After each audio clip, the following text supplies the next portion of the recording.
be here this morning. That sort of sounds like Minnie Pearl. So proud to be here. How many of you remember Minnie Pearl? The older ones will remember Minnie Pearl. How many of the younger ones remember Minnie Pearl? I didn't think so. Minnie Pearl, yes, interesting girl. David asked me to speak this morning and to share some thoughts with you. I asked him what he wanted me to speak on. He said, well, you can follow up with what we have been studying and go to the Beatitudes. So I'm going to continue with that this morning from Matthew, the 5th chapter, at verse 8. We will look at the pure in heart. Consider some things about that and really ask ourselves the question, each person asking themselves, how's your heart? Do you have a pure heart? Is your heart contaminated? Does your heart need to be cleaned up? So for a few minutes, I'll share some thoughts with you about this. And to consider that the heart, as it is presented in these Beatitudes, really is the focal point of all of these Beatitudes. If you take away the pure heart, you pretty much wipe out these Beatitudes. And the true essence of who we are really is that we're people of the Spirit. And of the spiritual matters, they are described in the Scriptures as being those things that emanate from the heart. Matthew begins here in the 5th chapter and says, when he saw the multitudes, he went up on the mountain, and after he sat down, his disciples came to him. And he opened his mouth and he began to teach them.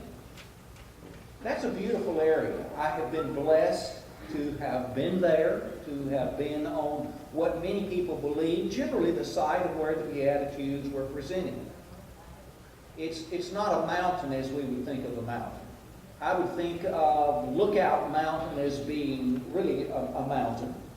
Certainly the mountains of Wyoming, the Teton Mountain Range, much more grand and much more severe in height, and the incline of them much more severe than what we look at with regards to the location of the Beatitudes. It's a slope. It's a gradual slope that is on the northwestern side of the Sea of Galilee, a lake really that's about 16 miles in length and maybe 7 or 8 miles in width. Not a big body of water, but a body of water that's big enough for people to make their living off of. And it was in this location of the Galilee that it is called, that our Lord goes there, and he's going to present really what is the essence of Christian life, of the uniqueness of it, of what makes the people that would be followers of Jesus unique in the eyes of those people in which they live and where they live. And so he presents these Beatitudes. And this Beatitude, as I mentioned a moment ago, is really the focal point of all of these. As our Lord gathered there this mass of people, I don't know how many were there, but I do know that he does something that is rather interesting. He sits down. And that was like the rabbis of that day. They would sit and people would gather around them and listen to the things that they had to say. And here is a throng of people that are seated below him. As he's seated on the upward slope of the Beatitude, the Mount of Beatitudes, they're down here near the lake, near the Sea of Galilee. And they're probably sitting down there. Some may have been standing. We don't know exactly how they were inclined. But we do know something that is very particular and unusual about that area. And that is that the wind is blowing across in different directions virtually all the time. Sometimes very strong winds can whip down off of those mountains. And I can tell you that the probability is very likely that anyone that was speaking around the lake area would have noticed the direction of the wind. And probably the wind was coming from Jesus' back, and his voice was able to carry right down the slope toward the lake. And people could hear him without any difficulty. Obviously, they didn't have PA systems back then. We also know in a writing that Luke presents to us that there was an occasion when he was right down near the seashore and he gets in a boat and pushes out a little distance. The probability was that the wind was coming from off of the water toward the land. And so as he speaks, his voice is able to carry. And masses of people can hear the things that he has to say.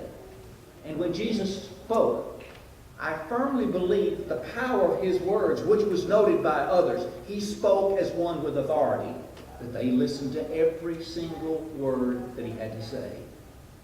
Because he was saying things to them that they had not heard before. He was speaking truths that people had not heard before.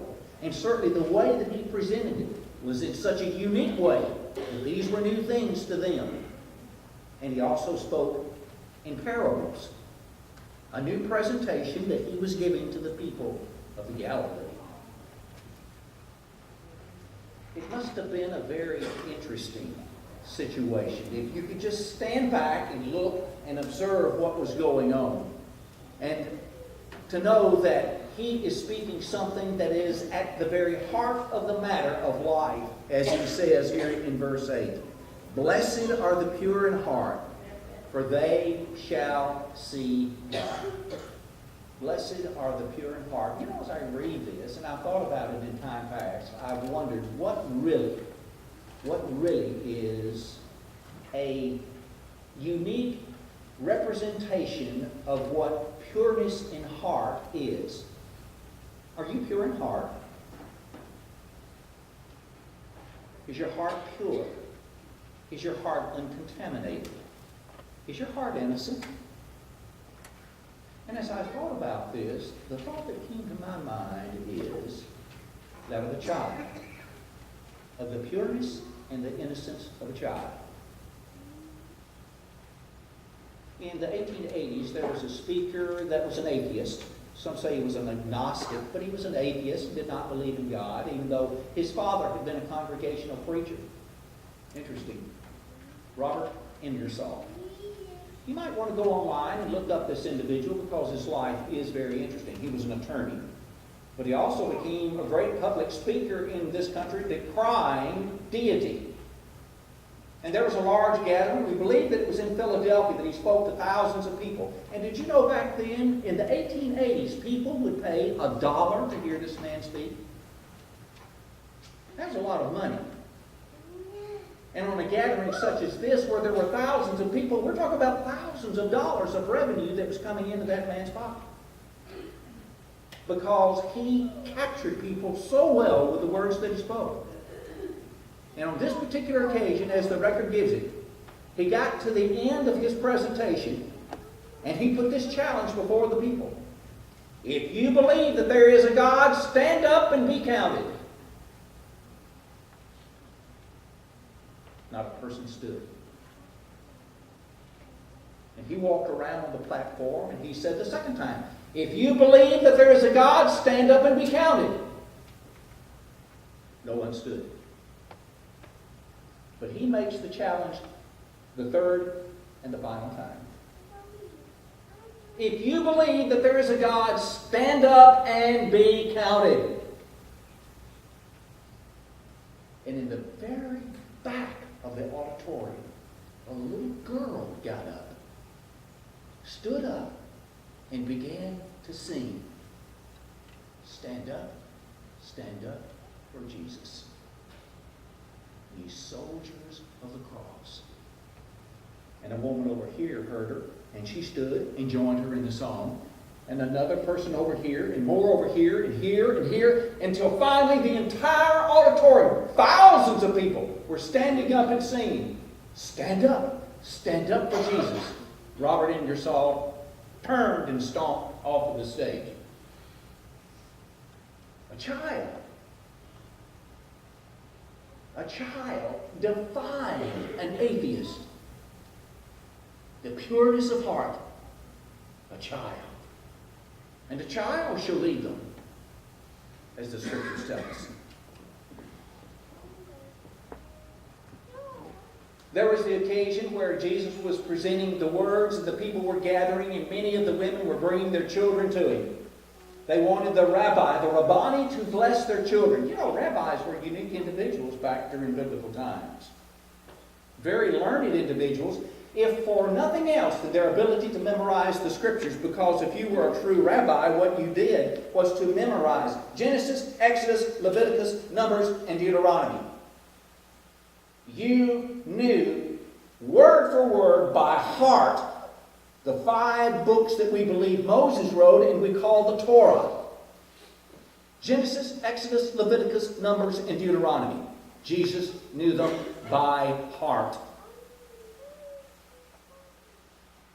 And as the disciples are there, and they're prohibiting children from coming to see Jesus, and disallowing mothers to bring their children for him to put his hand on their head and bless them. And he saw what was going on, and he says, "Stop that!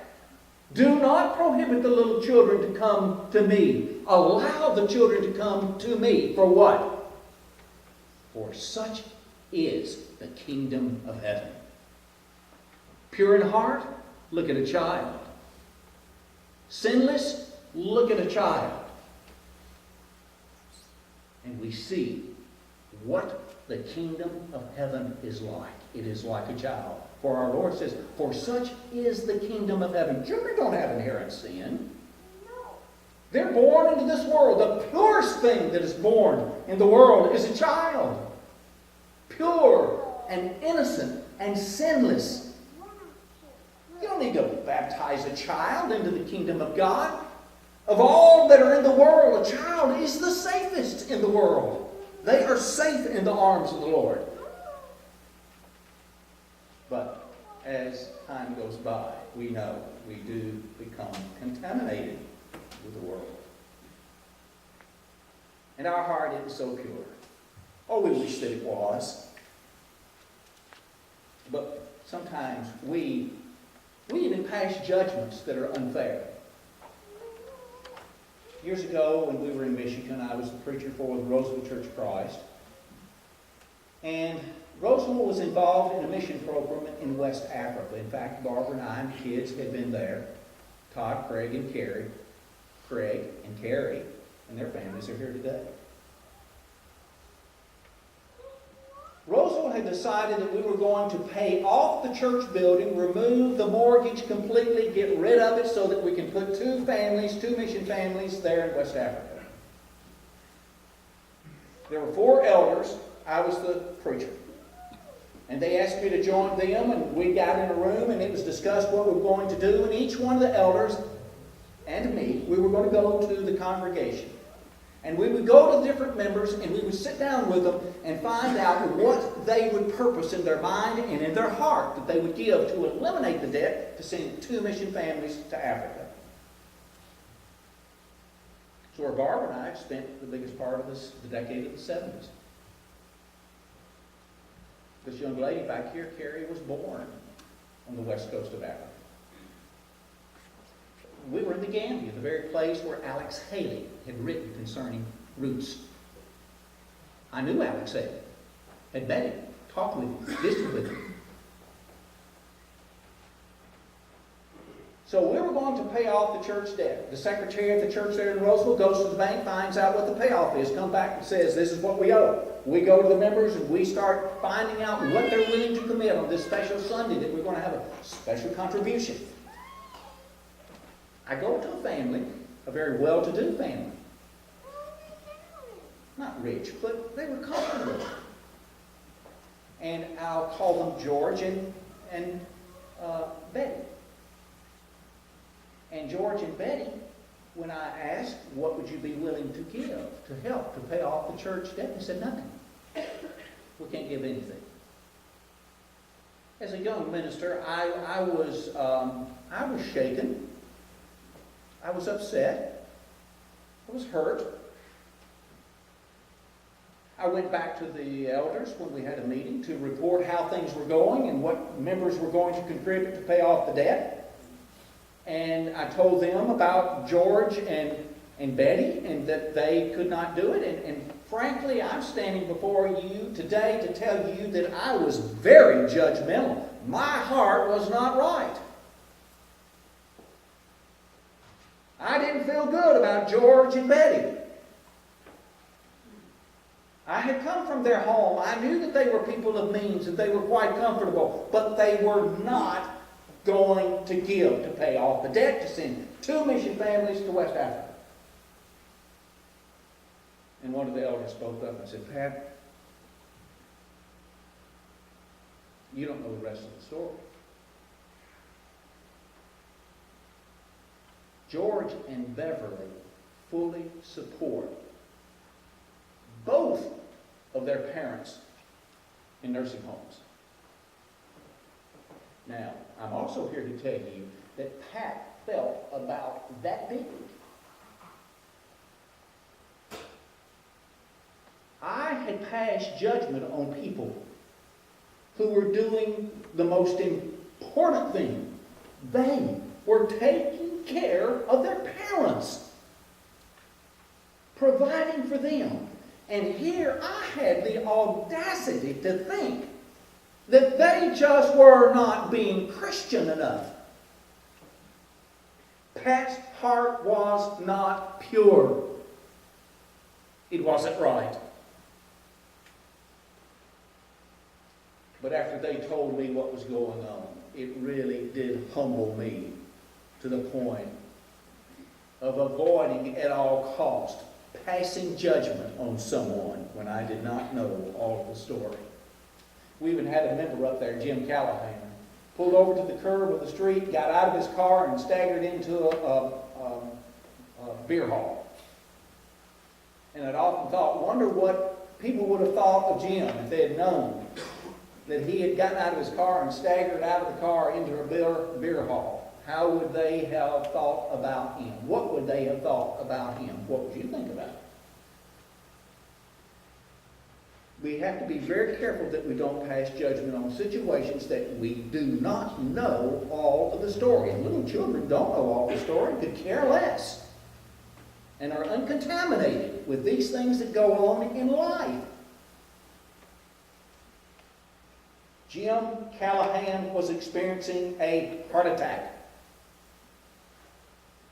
and went into that beer hall to use a phone because it was before the day of cell phones, to call an ambulance.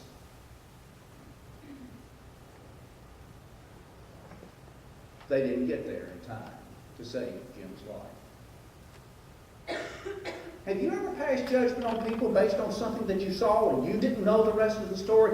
This is what this is talking about. The most important thing is to see God. And you cannot do it with a contaminated heart. You can't do it with a heart filled with judgment, ridiculing other people for the way that they look or the way that they act. Sometimes we do not know all of the story. Is there room in a pure heart for jealousy? How about greed? Maybe deception? Maybe a pious and arrogant attitude. Boy, there's one given here in Luke, the 18th chapter. Here goes 2 people up to the temple to pray. And he was telling them a parable to show that at all times they ought to pray and not to lose heart, saying, well, that's the wrong verse. That's the beginning of it. Let's go down a little bit. And he also told them this parable to certain ones who trusted in themselves, that they were righteous and viewed others with contempt.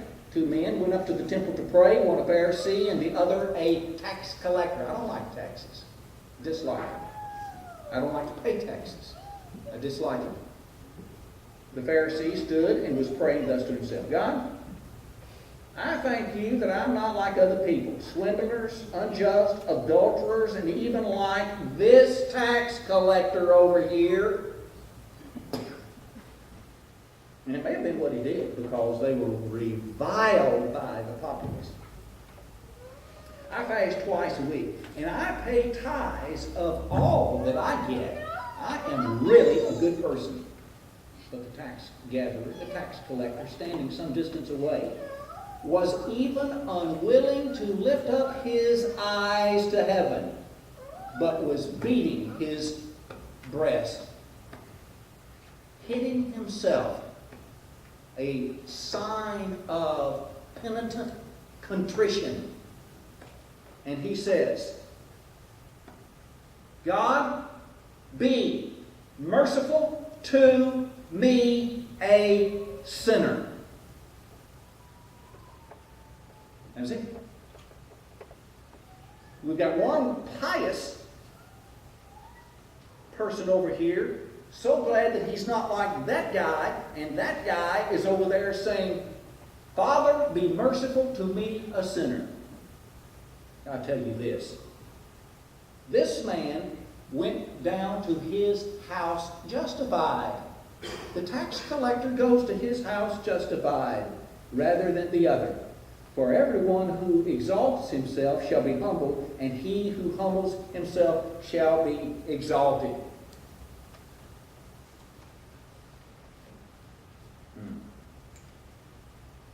There simply is no room in our heart for jealousy and for greed and for deception, lying.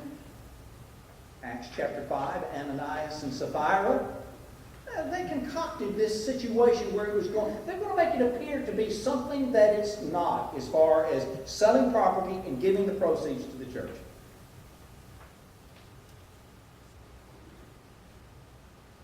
And Jesus says, hypocrites, you clean the outside of the cup, but you leave the inside defiled. And we're talking about the pureness of heart.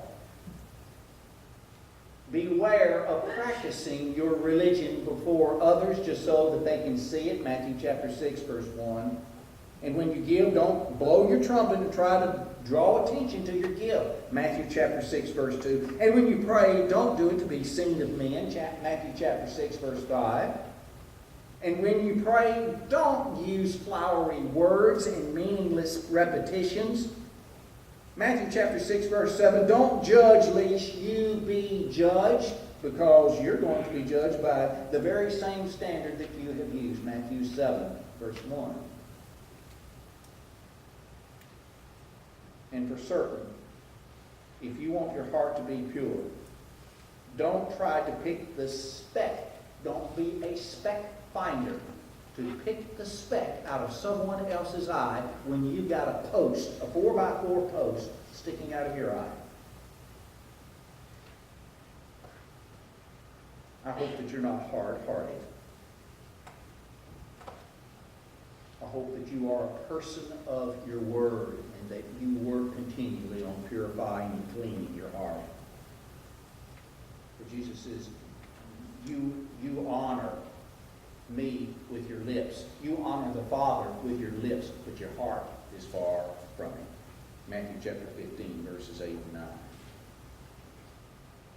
We are admonished to set our sights on things above, to rise above this area of an impure heart, to set our affection on things that are above. Create in me, the psalmist said, a pure heart, O God. We believe it was David. It's written there in the 51st chapter of the book of Psalms. And we are encouraged that we are to make our petitions known unto God, and that we look at our heart as the petitions are being made. Is it a matter of the heart? Yeah, it really is. It is a matter of the heart. A pure heart. I may have told you this story before, and I'll conclude with it, because it really does touch the heart. An elderly woman had been to a funeral in West Missouri. She was on her way back home. Very well-to-do lady, driving a fine car. It was nighttime, it was beginning to rain, and she made a wrong turn, and she went down a lonely road. There wasn't anybody on the road. And while she was on that road, she experienced something punctured her car tire. She had to pull over and stop. She got out, she looked at the flat tire and wondered, how in the world am I going to get this this fixed. And it was concerning to her, and so she got back into the car and just sort of sat there. Nobody on that lonely road, but she looked in her rearview mirror, and way off in the distance she could see the headlights of the car. And so she got out of her car because this might be the only chance that she would have that evening to get somebody to help her to change her tire. The van pulled up behind her. The man got out of the van and walked up. She was alarmed by what she saw, because he was a frazzled-looking guy. Just from the headlights of his van shining on her car, she could see that he was somewhat of a rough-looking fellow. And he walked up around her and looked at the front wheel of the car and saw that it was punctured. And he said, "Would you like for me to change the tire?" And she said, rather hesitatingly, "Yes, I would." He says, "Ma'am, my name is John Henderson. And if you'll get back in your car, give me the key so I can unlock the trunk. I'll get the spare tire out and change it." Now, I want you to picture this. This is an elderly woman on a lonely road, and she is quite obviously well-to-do. And here is a young man that she doesn't know, but he recognizes her concern. And he says to her, "My name is John," did I say Henderson? "My name is John Anderson. My name is John Anderson." He changes the tire on the car, gives her back the keys, and she wants to pay him for what he has done. And he says, "No, ma'am, that's not necessary." "Well, I'd like to give you something." He says, "No, you just pass it on. You just pass it on." So he gets in his van and he drives off into the night, and she gets in her car and drives down the road. And after several miles, she comes to a little cafe on the side of the road. It was late. There's a light still on. Nobody there. She looks inside and she sees a young woman, a very pregnant young woman. And she goes into the cafe and sits down there at the table. And the young woman comes up and says, "Can I help you?" And she says, "Well, I know it's late, but I sure would like something to eat and something to drink." And the waitress, this young woman, fixes her a sandwich and gives her something to drink, gives her a fresh towel so that she can wash her hands and kind of wipe some of the water that was on her off because of the rain. And then when the young lady presents the bill to her, she reaches in her pocketbook and pulls out a $100 bill. And she gives it to the young waitress. And she says, "Ma'am, I don't think we've got change for that. If you'll let me go back here, I'll go look and see if I can find a change for that." So she does. And while she is back trying to find change, the elderly woman is sitting there on a napkin, she's writing on this napkin a note. The young lady comes back in, and the woman is gone. She has left. But she sees that a note has been left. And she looks at the note, and she reads it. And it says, "Someone helped me when I needed help. And they told me to pass it on."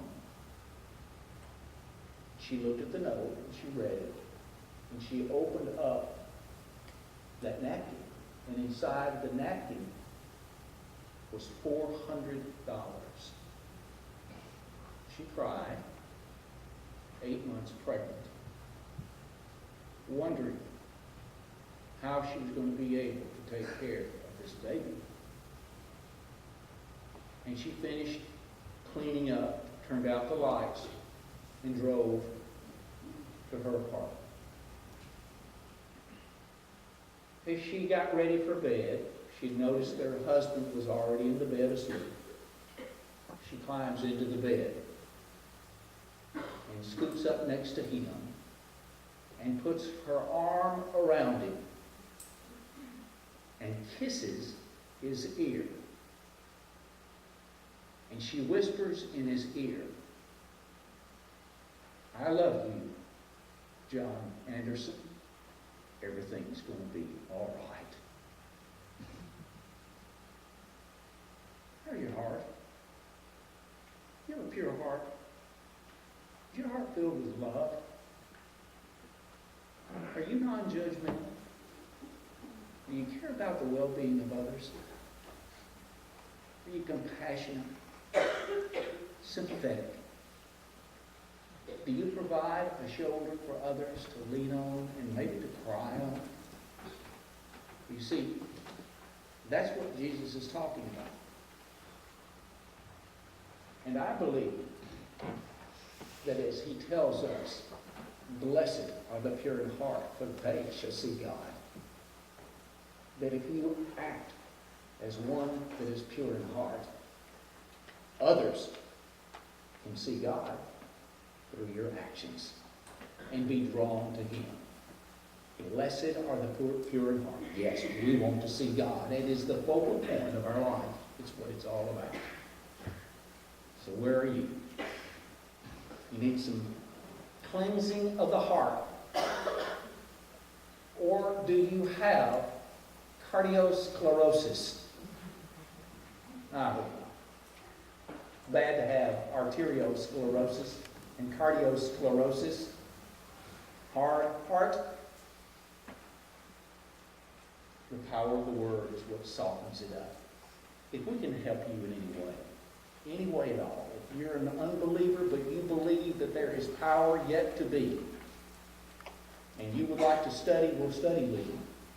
If you are a believer and you haven't lived it and you've fallen away and you need to repent and come back home, the door is open and we're waiting for that. If we can assist you in any way, recognize that the power for what lies beyond is in God's holy word and in the gift of Jesus Christ as Redeemer, as the ransom price that was paid for you. Would you come as we stand and sing?